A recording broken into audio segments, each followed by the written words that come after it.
भारत माता की। भारत माता की।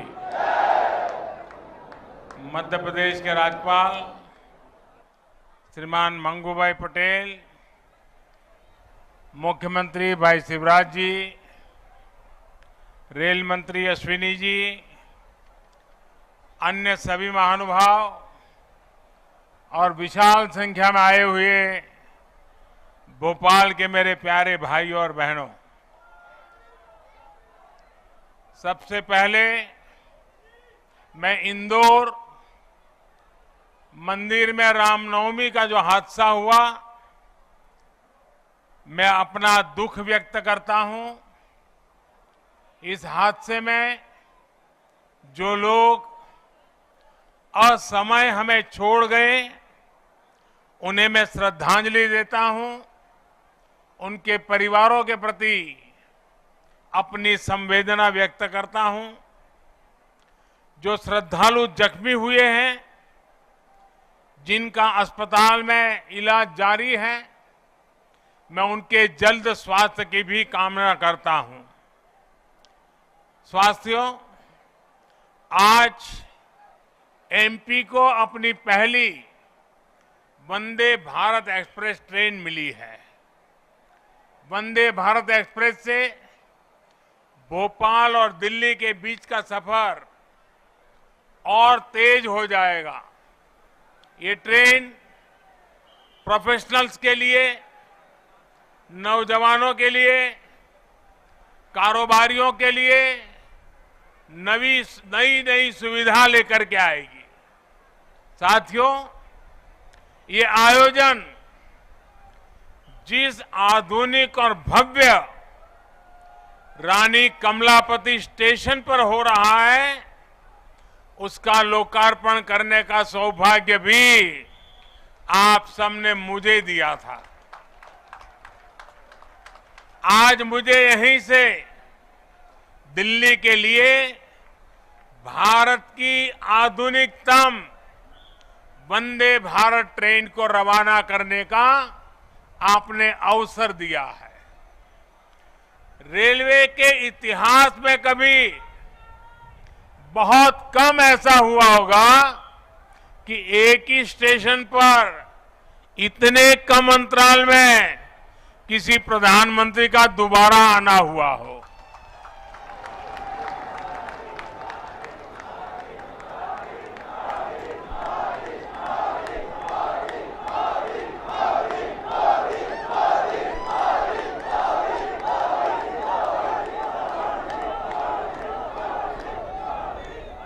लेकिन आधुनिक भारत में नई व्यवस्थाएं बन रही है, नई परंपराएं बन रही है।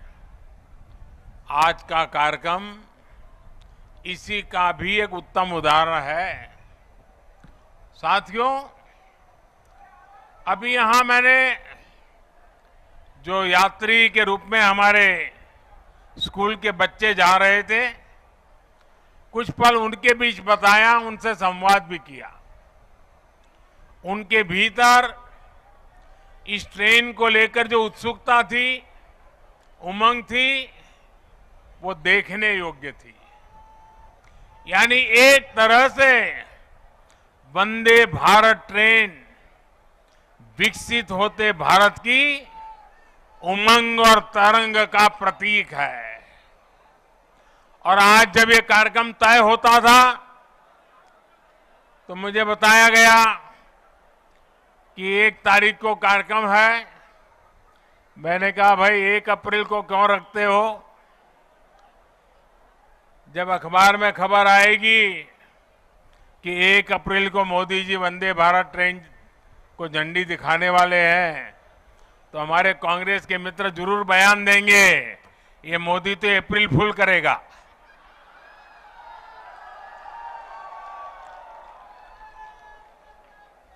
लेकिन आप देखते हैं 1 अप्रैल को ही ये ट्रेन चल पड़ी है। साथियों, ये हमारे कौशल, हमारे सामर्थ्य, हमारे आत्मविश्वास का भी प्रतीक है। और भोपाल आने वाली ये ट्रेन तो पर्यटन को सबसे ज्यादा मदद करने वाली है। इससे सांची स्तूप, भीमबेटका, भोजपुर और उदयगिरी गुफा जैसे पर्यटन स्थलों में आवाजाही और बढ़ने वाली है। और आपको पता है कि पर्यटन बढ़ता है तो रोजगार के अनेक अवसर बढ़ने लग जाते हैं, लोगों की आय भी बढ़ती है। यानी ये वंदे भारत लोगों की आय बढ़ाने का भी माध्यम बनेगी, क्षेत्र के विकास का माध्यम भी बनेगी। साथियों, 21वीं सदी का भारत अब नई सोच, नए अप्रोच के साथ काम कर रहा है। पहले की सरकारें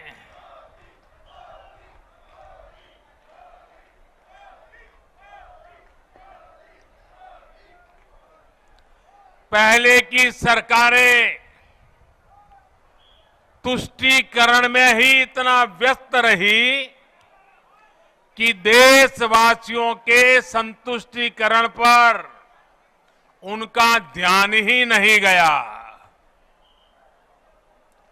वे वोट बैंक के तुष्टीकरण में जुटे हुए थे। हम देशवासियों के संतुष्टीकरण में समर्पित है। पहले की सरकारों में एक और बात पर बड़ा जोर रहा, वो देश के एक ही परिवार को देश का प्रथम परिवार मानती रही। देश के गरीब परिवार, देश के मध्यम वर्गीय परिवार, उन्होंने अपने हाल पर ही छोड़ दिया था। इन परिवारों की आशाएं, अपेक्षाएं, उन्हें पूछने वाला ही कोई नहीं था। इसका जीता जागता उदाहरण रही है हमारी भारतीय रेल। भारतीय रेलवे दरअसल सामान्य भारतीय परिवार की सवारी है। माता, पिता, बच्चे, दादा, दादी, नाना, नानी, सबको इकट्ठे जाना हो तो दशकों से लोगों का सबसे बड़ा साधन रेल रही है। क्या सामान्य भारतीय परिवार की इस सवारी को समय के साथ आधुनिक नहीं किया जाना चाहिए था? क्या रेलवे को ऐसे ही बदहाल छोड़ देना सही था? साथियों, आजादी के बाद भारत को एक बनाया बहुत बड़ा रेलवे नेटवर्क मिला था। तब की सरकारें चाहती तो बहुत तेजी से रेलवे को आधुनिक बना सकती थी, लेकिन राजनीतिक स्वार्थ के लिए, लोक लुभावन वादों के लिए रेलवे के विकास को ही बलि चढ़ा दिया गया। हाल तो ये थी कि आजादी के इतने दशकों बाद भी हमारे नॉर्थ ईस्ट के राज्य ट्रेन से नहीं जुड़े थे। साल 2014 में जब आपने मुझे सेवा का अवसर दिया तो मैंने तय किया कि अब ऐसा नहीं होगा। अब रेलवे का कायाकल्प होके रहेगा। बीते 9 वर्षों में हमारा ये निरंतर प्रयास रहा है कि भारतीय रेल दुनिया का श्रेष्ठ रेल नेटवर्क कैसे बने। साल 2014 से पहले भारतीय रेल को लेकर क्या क्या खबरें आती थी, ये आप भली भांति जानते हैं। इतने बड़े रेल नेटवर्क में जगह जगह हजारों मानव रहित फाटक थे। वहां से अक्सर दुर्घटनाओं की खबरें आती थी। कभी कभी स्कूल के बच्चों की मौत की खबरें दिल दहला देती थी। आज ब्रॉडगेज नेटवर्क मानव रहित फाटकों से मुक्त हो चुका है। पहले ट्रेनों के दुर्घटनाग्रस्त एक्सीडेंट होने और जान माल की हानि की घटनाएं भी आए दिन आती रहती थी। आज भारतीय रेल बहुत अधिक सुरक्षित हुई है। यात्री सुरक्षा को मजबूत देने के लिए रेलवे में मेड इन इंडिया कवच प्रणाली का विस्तार किया जा रहा है। साथियों, सुरक्षा सिर्फ हादसों से ही नहीं है, बल्कि अब सफर के दौरान भी अगर किसी यात्री को शिकायत होती है तो त्वरित कार्रवाई की जाती है। इमरजेंसी की स्थिति में भी बहुत कम समय में सहायता उपलब्ध कराई जाती है। ऐसी व्यवस्था का सबसे अधिक लाभ हमारी बहनों बेटियों को हुआ है। पहले साफ सफाई की शिकायतें भी बहुत कम आती थी। रेलवे स्टेशनों पर थोड़ी देर रुकना भी सजा जैसा लगता था। ऊपर से ट्रेनें कई कई घंटे लेट चला करती थी। आज साफ सफाई भी बेहतर और ट्रेनों के लेट होने की शिकायतें भी निरंतर कम हो रही है। पहले तो स्थिति ये थी, लोगों ने शिकायत करना ही बंद कर दिया था, कोई सुनने वाला ही नहीं था। आपको याद होगा, पहले टिकटों की कालाबाजारी तो शिकायतों में सामान्य बात थी।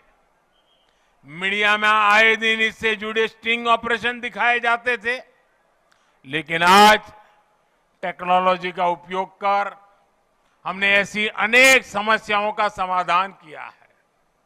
साथियों, आज भारतीय रेलवे देश के छोटे शिल्पकारों और कारीगरों के उत्पादों को देश के हर कोने तक पहुंचाना का भी बड़ा माध्यम बन रही है। वन स्टेशन वन प्रोडक्ट, इस योजना के तहत जिस क्षेत्र में वो स्टेशन है, वहां के प्रसिद्ध कपड़े, कलाकृतियां, पेंटिंग, हस्तशिल्प, बर्तन आदि यात्री स्टेशन पर ही खरीद सकते हैं। इसके भी देश में करीब करीब 600 आउटलेट बनाए जा चुके हैं। मुझे खुशी है कि बहुत ही कम समय में इनसे 1 लाख से ज्यादा यात्री खरीदारी कर चुके हैं। साथियों, आज भारतीय रेल देश के सामान्य परिवारों के लिए सुविधा का पर्याय बन रही है। आज देश में अनेकों रेलवे स्टेशनों का आधुनिकीकरण किया जा रहा है। आज देश के 6000 स्टेशनों पर वाईफाई की सुविधा दी जा रही है। देश के 900 से ज्यादा प्रमुख रेलवे स्टेशनों पर सीसीटीवी लगाने का काम पूरा हो चुका है। हमारी ये वंदे भारत एक्सप्रेस तो पूरे देश में हमारी युवा पीढ़ी में सुपर हिट हो चुकी है। साल भर इन ट्रेनों की सीटें फुल जा रही हैं। देश के हर कोने से वंदे भारत चलाने की मांग की जा रही है। पहले सांसदों की चिट्ठियां आती थी, तो चिट्ठी क्या आती थी? सांसद लिखते थे, फलानी ट्रेन ये स्टेशन पर रोकने की व्यवस्था हो, अभी 2 स्टेशन पर रुकती है, 3 पर रोकने की व्यवस्था हो, यहां रोकी जाए वहां रोकी जाए, यही आता था। आज मुझे गर्व है, मुझे संतोष है जब सांसद चिट्ठी लिखते हैं और मांग करते हैं कि हमारे यहां भी वंदे भारत जल्दी से जल्दी चालू हो। साथियों, रेलवे यात्रियों की सुविधाएं बढ़ाने का ये अभियान लगातार बहुत तेज गति से चल रहा है। इस साल के बजट में भी रेलवे को रिकॉर्ड धनराशि दी गई है। एक समय था जब रेलवे के विकास की बात होते ही घाटे की बात की जाती थी, लेकिन अगर विकास की इच्छा शक्ति हो, नियत साफ हो और निष्ठा पक्की हो तो नए रास्ते भी निकल ही आते हैं। बीते 9 वर्षों में हमने रेलवे के बजट को लगातार बढ़ाया है।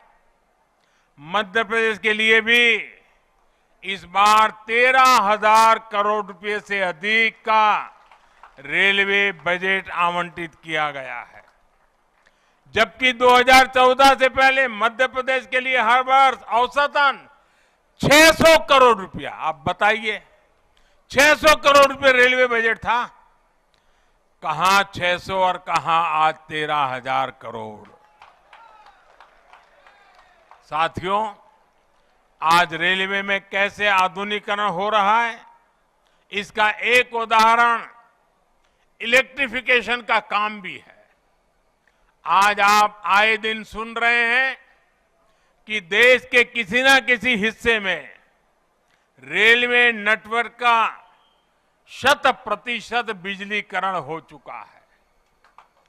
जिन 11 राज्यों में 100% बिजलीकरण हो चुका है, उसमें मध्य प्रदेश भी शामिल है।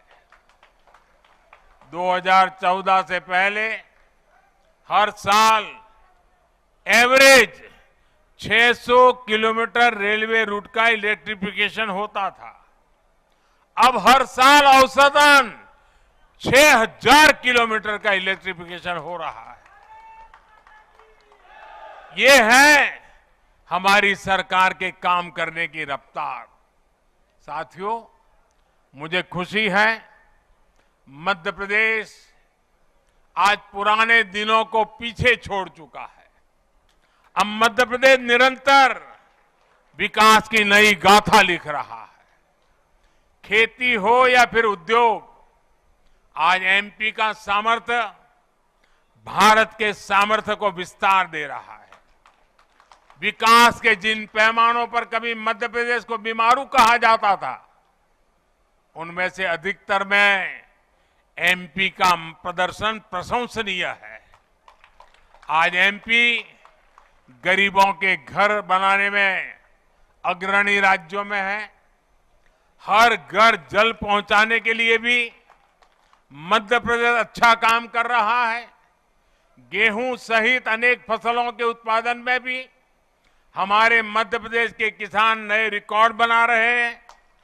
उद्योगों के मामले में भी अब ये राज्य निरंतर नए कीर्तिमानों की तरफ बढ़ रहा है। इन सब प्रयासों से यहां युवाओं के लिए अनंत अवसरों की संभावनाएं भी बन रही है। साथियों, देश में विकास के लिए हो रहे इन प्रयासों के बीच आप सभी देशवासियों को एक और बात की ओर भी ध्यान खिंचवाना चाहता हूं। हमारे देश में कुछ लोग हैं जो 2014 के बाद से ही ये ठान कर बैठे हैं और पब्लिकली बोले भी हैं, और उन्होंने अपना संकल्प घोषित किया है। क्या किया है? उन्होंने अपना संकल्प घोषित किया है, हम मोदी की छवि को धूमिल करके रहेंगे।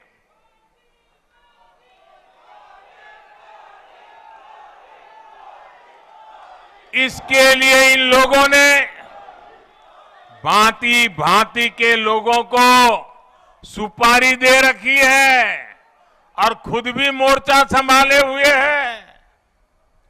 इन लोगों का साथ देने के लिए कुछ लोग देश के भीतर है और कुछ देश के बाहर भी बैठकर अपना काम कर रहे हैं। ये लोग लगातार कोशिश करते रहे हैं कि किसी तरह मोदी की इमेज को धूमिल कर दें, लेकिन आज भारत के गरीब, भारत का मध्यम वर्ग, भारत के आदिवासी, भारत के दलित, पिछड़े, हर भारतीय आज मोदी का सुरक्षा कवच बना हुआ है।